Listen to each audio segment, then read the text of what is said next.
Good morning. Here we go. Awesome. Okay, I have a whole bunch of Cordovan birch products here, tons of them. This one, yes, Sarah. There's another one. Here we go. I just put little pieces here in case it stuck and it didn't. Nice. So the thing about this application is that it depends on how many coats I do or how heavy or what temperature the kiln is. But that's a nice one. They're all slightly different. And here's one. That is a refire because I wasn't happy with the application. I could see the brush strokes, and this is much better. More of that purple coming through. Pretty. There we go. Birch Cordovan galore. Everything's birch Cordovan. My little Christmas trees, if you follow what I do. I did that in birch and Cordovan for fun. See how that turns out? Kind of an earthy look. That will pop off. Yeah, there we go. Okay, buttons. Oh my goodness. I've got sets of buttons with little bits of texture and birch of Cordovan. Very earthy looking. And another bowl. Yay! There you go. Isn't that pretty, Sarah? Yes. Another one.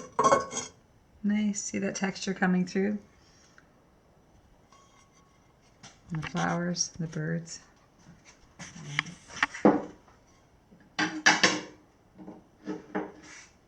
And oh yes, one charcuterie board nesting bowls. I did one in Cordovan and birch too. That one looks nice. Nice. All right, here we go. And yeah, this is darker. It means I put probably more, an extra layer here and there of Cordovan. It's all meldy in there. They're all slightly different, but maybe it's fun. They're the same but different.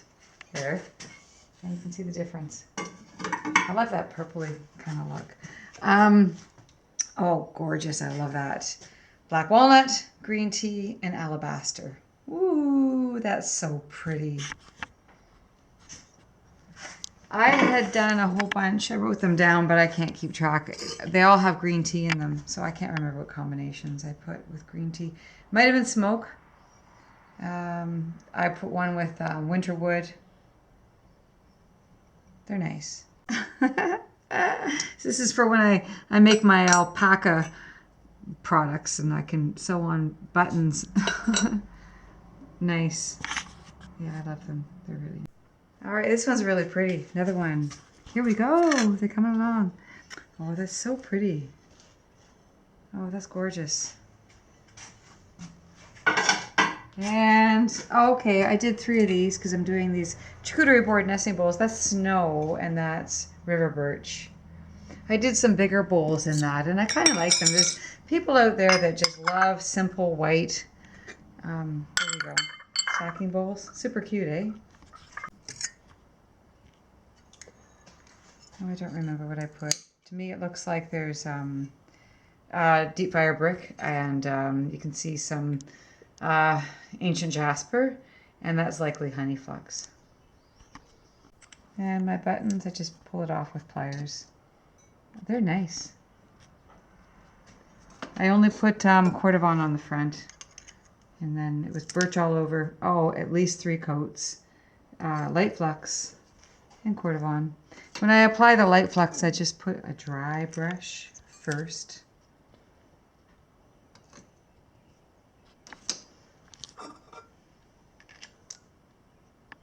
There. Awesome. It's a fun layer here. Okay.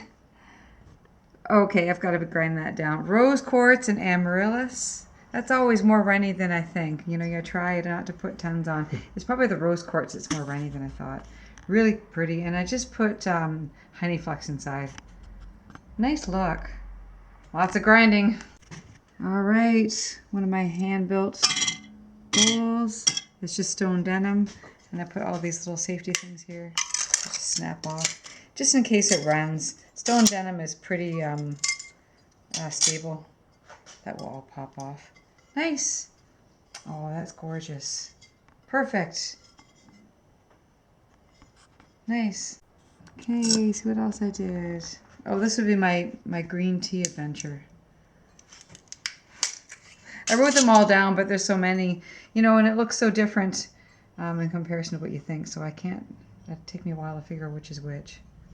That is probably black walnut and green tea. That's a really nice effect. That is really pretty. And, oh, this is just all kinds of stuff going on. I remember doing it. I put, there's some Merlot in there. There's Sapphire Float. There is, I believe it's on a sandstone. Yeah, it is. That's fine. And I cannot remember. But one of them is likely green tea. Didn't stick. Little mini one. That is rose quartz and amaryllis. That's pretty. And it didn't run. Cool. Awesome. This is going to be a second glazing. This is black walnut, green tea, and alabaster. And I did not like the lack of green tea, put it that way, and the patchiness of the, which you can't see now because I've painted over it, of the black walnut. So this is another coat. I'll probably do another, and it goes over just fine. And I'll refire that at cone 7, and that should turn out nicer. And another one, the Sapphire Float on the dark brown from my last opening. I was not happy with that darkness in there. So this is texture turquoise. What the heck? We'll give it a try. We'll see how that turns out. Okay.